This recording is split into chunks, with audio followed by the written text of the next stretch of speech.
So இந்த school task வந்து ஒரு வழியாக முடிஞ்சிருச்சு வெள்ளிக்கிழமையோட. அண்டு நேற்று எபிசோடெல்லாம் பார்த்துட்டு நான் நம்மளோட கம்யூனிட்டி பேஜில் ஒரு போஸ்ட் போட்டிருந்தேன் யூடியூப்பில். அதே என்னென்னா போஸ்ட்னா ஒரு ஓட்டிங் போட்டிருந்தேன். இந்த மாதிரி வந்து இவங்க உட்காந்து ஐஸ்கிரீம் சாப்பிட்ற எபிசோடெல்லாம் ரிவ்யூ பண்ணணுமா அப்படின்னு சொல்லிட்டு 2 ஆப்ஷன். ஒன்று வந்து எஸ் ப்ளீஸ், இன்னொன்று வந்து குட் நைட் ப்ரோ. ஓகேவா? நிறைய பேர் குட் நைட் சொன்னீங்க. உண்மையாகவே வந்து நானும் தூங்குறேன், நீங்களும் தூங்குங்க ப்ரோ, தூக்கம்தான் முக்கியம். இந்த எபிசோடை விட என்ன சொல்கிறேன், இந்த எபிசோடெலாம் ரிவ்யூ பண்ணுறதுக்கு நிம்மதியாக தூங்கி எந்திரிச்சிட்டு போயிடலாம் அப்படின்ற மாதிரி வந்து ஓட்டு போட்டுறீங்க. ரொம்ப சந்தோஷம். அதுலேயும் சில பேர் வந்து என் தூக்கத்தில் மண்ணெண்ணி போடணுன்றதுக்காகவே எஸ் ப்ளீஸ்னு வேறு போட்டிருந்தீங்க. இது இப்படியும் சொல்லலாம். ஆனால் அதுலேயே நிறைய பேர் நல்ல எண்ணமும் இருந்திருக்கும். அதாவது ப்ரோ உங்களை பார்க்காம நமக்கு தூக்கம் வராது அப்படின்ற மாதிரி கேட்டகரி இருக்கலாம். இல்லாட்டி பிக் பாஸே நான் பார்க்குறது இல்லை, நீங்கள் பேசினா தான் பிக் பாஸ் என்ன நடக்குதுன்னே தெரியுது அப்படின்னு ஒரு கொஞ்சம் பேர் இருக்கீங்க. அந்த மாதிரி கேட்டகரி இருக்கலாம். ஸோ வாட் எவர், நேற்று வந்து இந்த மாதிரி அட்லீஸ்ட் சொல்லாமல் தூங்க வேணாம், என்ன சொல்கிறது, இனிமேல் ஓட்டாவது போடலாம். இனிமேல் எல்லா வாட்டியும் ஓட்டு போடலான்னு தெரில, இதையாவது சும்மா கேட்போன்னு சொல்லிட்டு போட்டது தான்.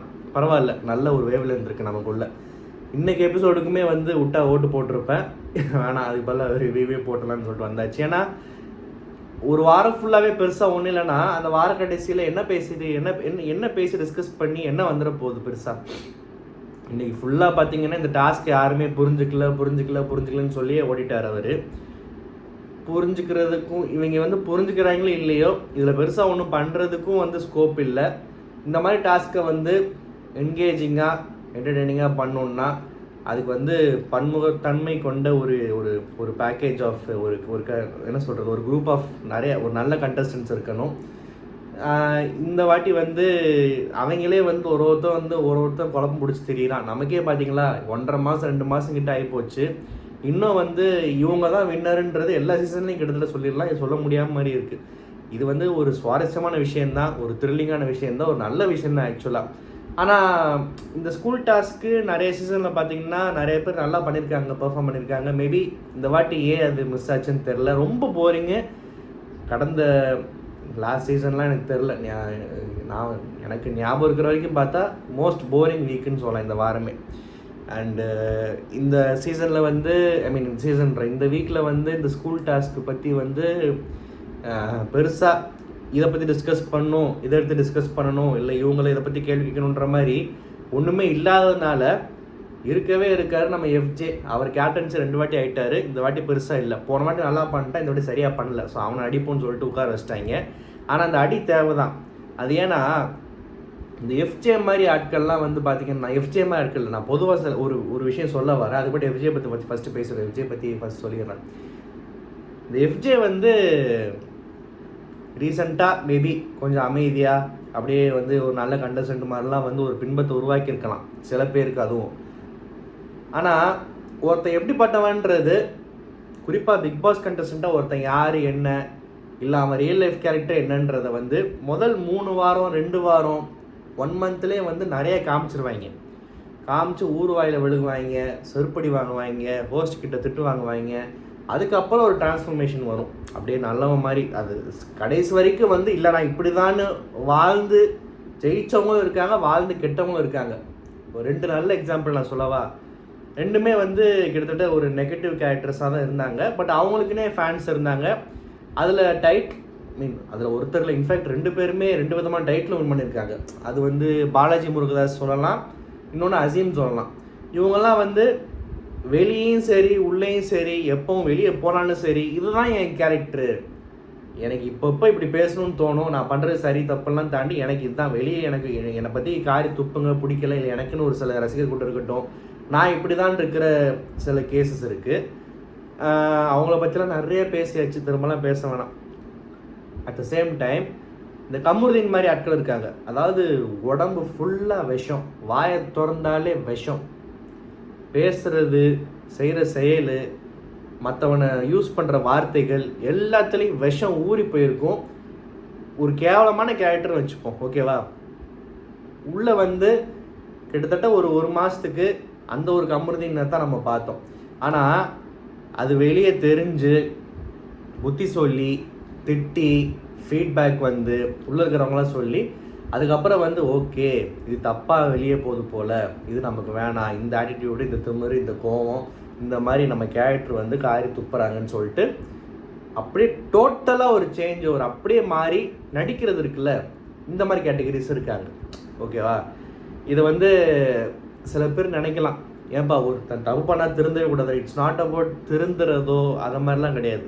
இப்போ அப்படி பார்த்தா பாலாஜி முருகதாஸ் வந்து பிக் பாஸ் அல்டிமேட் ஜெயிச்சிருக்க மாட்டார். அசீம்ன்ற ஆள் வந்து பிக் பாஸ் டைட்டில் வின் பண்ணியிருக்க வாய்ப்பு இல்லை. திருந்தி மாறி ஃபேக்காக இருந்து நடிச்சுட்டு போகிறத விட அப்படியே இருந்துட்டு போனால் நமக்கு பிடிக்கிறவங்க பிடிக்கட்டும், ஓட்டு போடுறவங்க ஓட்டு போடட்டும், கோ வித் ஃப்ளோன்னு இருக்கிறது அது ஒரு மாதிரி, அது ஒரு விஷயம். அதை வந்து பாராட்டவும் செய்யலாம், ஒரு காயும் துப்பலாம். ஓகேவா? அது எல்லாமே ஒரு பேக்கேஜ் அது. பட் இந்த மாதிரி ஆட்கள் தான் வந்து ரொம்ப கேர்ஃபுல்லாக டீல் பண்ணணும் லைஃப்பில். ஸோ இது வந்து ஒரு எக்ஸாம்பிளாக ஏன் சொல்கிறேன்னா, இந்த எஃப்ஜேயுமே வந்து ஆல்மோஸ்ட் இந்த டைப் தான். அந்தளவுக்கு ஒர்ஸ்ட் இல்லாட்டியுமே ஆல்மோஸ்ட். ஏன்னா அவர் இந்த வீட்டுக்குள்ளே 2-3 வாரத்தில் அவரோட ஆக்ஷன்ஸு, பேசின வார்த்தைகள், எங்கெல்லாம் சவுண்ட் விட்டாப்புல, யாரெல்லாம் மரியாதையெல்லாம் பேசினாப்புல, அண்டு தன்னை ஒரு பெரிய வீரனாக நினச்சிக்கிட்டு வந்து டைலாக்ஸ் பேசுகிறது. இந்த இவர் சொன்னார்ல, கழுத்து திரும்பிடும், சொருகிடுவேன், சீவிடுவேன், அடிச்சிருவேன், ஏரியாவுக்கு வந்துட்டு நீ போயிடுவேன் உயிரோட, இந்த மாதிரிலாம் பேசுவாங்கல்ல. இந்த மாதிரி ஒரு கேட்டகரி தான் எஃப்ஜேயுமே. ஸோ எஃப்ஜேயுமே வந்து உள்ளே வந்து புதுசில் நிறையா மாட்டியிருக்காப்புல. அதுக்கப்புறம் வந்து கொஞ்சம் அப்படி இப்படின்னு சொல்லிட்டு வேறு மாதிரி, நான் இல்லை ரொம்ப மெச்சோர்டு அப்படின்ற மாதிரிலாம் வந்து ஏதோ ட்ரை பண்ணாப்புல. இப்போ வந்து திரும்ப இந்த ஹோஸ்ட் கிட்ட வந்து எப்பயுமே சில பேர் பயங்கரமாக ஆட்டிடியூட் காட்டுவாங்க. இந்த மாதிரி மூஞ்சியை காட்டுறது, பேக் ஆன்சர் பண்ணுறது, திமிரான ஒரு டோனில் பேசுகிறது, இந்த மாதிரிலாம் பண்ணுவாங்க. இப்போது வந்து கமல்ஹாசன் கிட்டலாம் வந்து இந்த மாதிரிலாம் யாராவது வச்சுக்கிட்டா வந்து பொதுவாகவே அவ்வளோ பெரிய ஆள்கிட்ட லைட்டாக மூஞ்சி காட்டினா கூட நிறைய பேருக்கு பிடிக்காது. சில பேர் வந்து என்ன சொல்லுவாங்க, கமெண்ட்ஸ்லாம் பார்த்துருக்கேன்.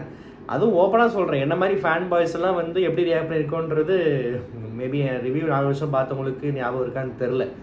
நான்லாம் வந்து வாய்ப்பே இல்லை, பொங்கி எழுந்துருவேன். விஜய் சேதுபதினா என்ன இலக்காரமா கேவலமா அப்படிலாம் கண்டிப்பாக கிடையாது. விஜய் சேதுபதியும் ஒரு மனுஷன், அவருக்கும் ஒரு திறமை இருக்குது, அவரும் ஒரு பெரிய ஆளாக இருக்கார், அவரும் ஹோஸ்ட் வந்திருக்காரு. இப்போது இந்த செட் ஆஃப் கண்டஸ்டன்ஸ்லாம் பார்த்தா பிக் பாஸ் வந்து it's moving more over towards ஜென்சியோட ஒரு அட்ராக்ஷனு.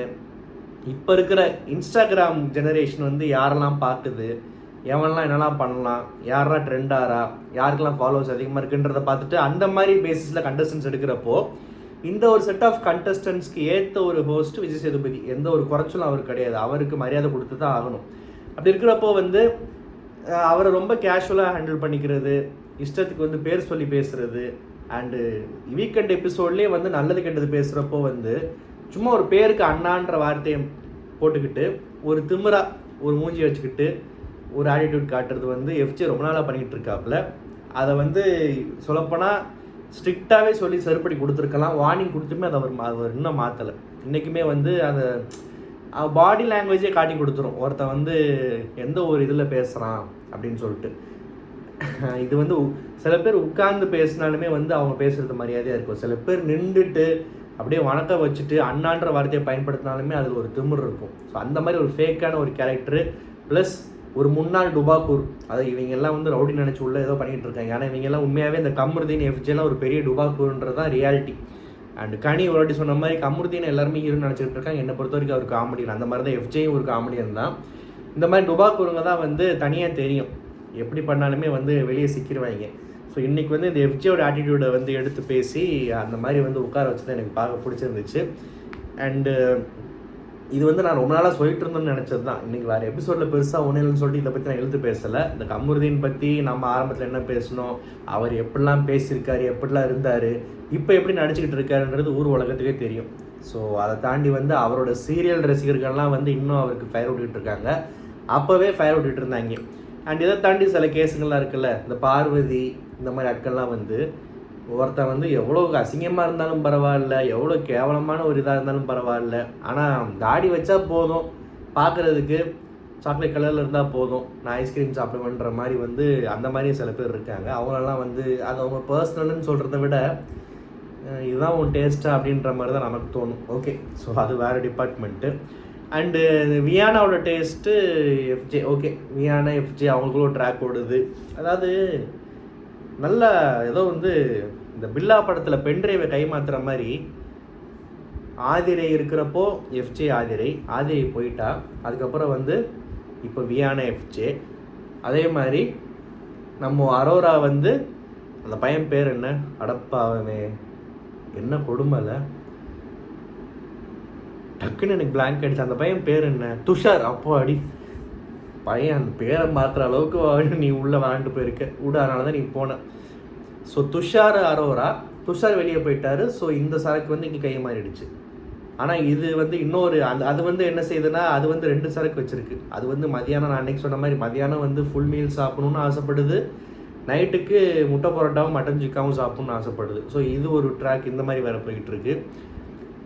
எல்லா சீசன்லேயும் லவ் கண்டென்ட் இருக்கும், ஜோடிகள் இருப்பாங்க, ஆனால் ஒரே ஜோடியாக தான் இருக்கும். சில பேருக்கு உள்ள பிரச்சனை வரும். ட்ரையாங்குலர் லவ் ஸ்டோரிஸும் பார்த்துருக்கோம், கவின், சாக்ஷி, அப்புறம் இந்த லாஸ்லியா மாதிரிலாம். அதெல்லாம் கொஞ்சம் பார்க்குறதுக்கு அது சுவாரஸ்யமாக இருக்கும். இந்த சீசன் என்னடான்னா, ஒருத்தன் எவிக்ட் ஆகிட்டா அடுத்து வேறு ஒருத்தன்ற மாதிரி ரொம்ப ஒரு மாதிரி அப்படி போயிட்டுருக்கு. அண்டு இந்த நாட்டினஸ் பண்ணாதான் ஸ்டூடெண்ட் ரோலை ப்ளே பண்ணதான் அர்த்தம், மற்றவங்கெல்லாம் ஒன்றுமே பண்ணுன்ற மாதிரி சொல்ல முடியாது. ஸ்டூடெண்ட்னாலே வந்து இந்த சினிமாவில் வர லூஸ் ஹீரோயின் மாதிரி பண்ணால் தான் அதுக்கு பேர் ஸ்டூடெண்ட்டா? சந்தோஷ் சுப்ரமணியம் படத்தில் வர ஹாசினி மாதிரி ஏதாவது கிறுக்கு வேலை பண்ணால் தான் ஸ்டூடெண்ட்டான்னு கேட்டால் கண்டிப்பாக கிடையாது.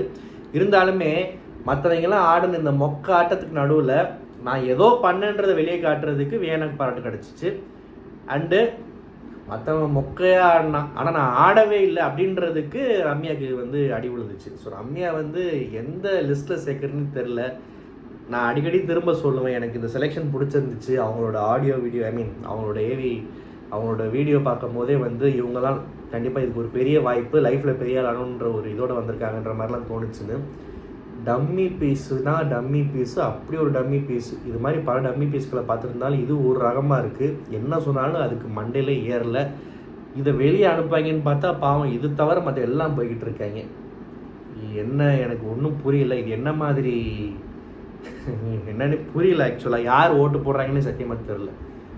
ஒருவேளை எல்லா ஊர்லேயும் உட்காந்து ரம்யா பெர்ஃபார்மன்ஸை பார்த்தவங்கலாம் ஹாட்ஸ்டார் இன்ஸ்டால் பண்ணி ஓட்டு போடுறாங்களா? ஒரே எனக்கு வந்து நிறைய கன்ஃபியூஷன்ஸ், நிறைய கொஸ்டின்ஸ் வருது. ஸோ இன்றைக்கி எபிசோட் இப்படி தான் போச்சு. அண்டு எவிக்ஷன் பற்றி நியூஸ் வந்துருச்சு. நம்ம என்றைக்குமே அதை முன்கூட்டி அந்த சுவாரஸ்யம் கெட்டுற மாதிரி கெட்டுருச்சு. அதை பெருசுப்படுத்தி பேச மாட்டோம், நடக்கிற அன்றைக்கி தான் பேசுவோம். அது எப்படி போகுது, என்ன நடக்குதுன்றதை பொறுத்து இருந்து பார்க்கலாம். அப்புறம் சும்மா ரேண்டமாக சில போஸ்ட்லாம் பார்த்தேன், ஆதிரை ரீஎன்ட்ரி அப்படின்னு சொல்லிட்டு. உண்மையாக பொய்யான்னு தெரில, உங்களுக்கு தெரிஞ்சால் கமெண்ட்டில் சொல்லுங்கள்.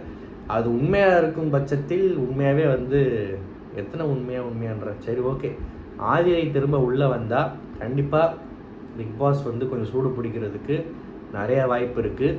அதுவும் இப்போ இருக்கிற சினாரியோவில் இந்த வியானா எஃப்ஜேக்குள் நடுவில் வந்தால் பார்க்குறதுக்கு ஜாலியாக இருக்கும்.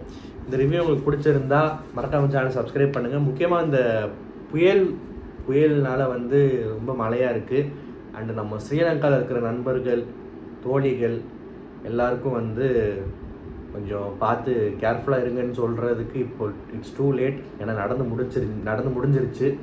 நமக்குமே வந்து நிறைய வியூவர்ஸ் வந்து ஸ்ரீலங்காவிலேருந்து பார்க்குறவங்களும் அடிக்கடி கமெண்ட்டில் பேசுவாங்க. ஸோ சொல்ல மறந்துட்டேன். அண்டு உண்மையாகவே வந்து ரொம்ப கஷ்டமாக இருக்குது.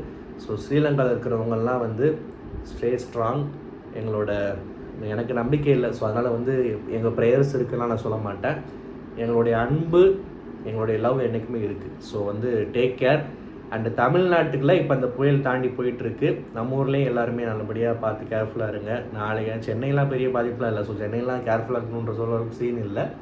சென்னையில் வெயிலில் வாட்டி வதைக்கும். ஸோ இந்த 2 நாள் என்ஜாய் பண்ணுங்கள். என்ன ஒரே ஒரு வருத்தம் சென்னைக்குன்னா, இது வந்து சனி ஞாயிறுக்கு பதிலாக திங்கள் செவ்வாய் வந்திருந்தால் ஸ்கூல்லாம் லீவ் விட்ருப்பாங்க ஜாலியாக. அஸ் அ பேரண்ட்டாக 90s கிட்டாக பள்ளிகளுக்கு விடுமுறைன்றது அப்போ பார்க்குறதுக்கும் சரி இப்போ பார்க்குறதுக்கும் சரி அந்த ஒரு சந்தோஷம் எப்பவுமே இருந்துகிட்டே இருக்கும். ஸோ பார்த்து டேக் கேர். இந்த ரிவ்யூ உங்களுக்கு பிடிச்சிருந்தா மறக்காம சேனல் சப்ஸ்கிரைப் பண்ணுங்கள். நன்றி, வணக்கம்.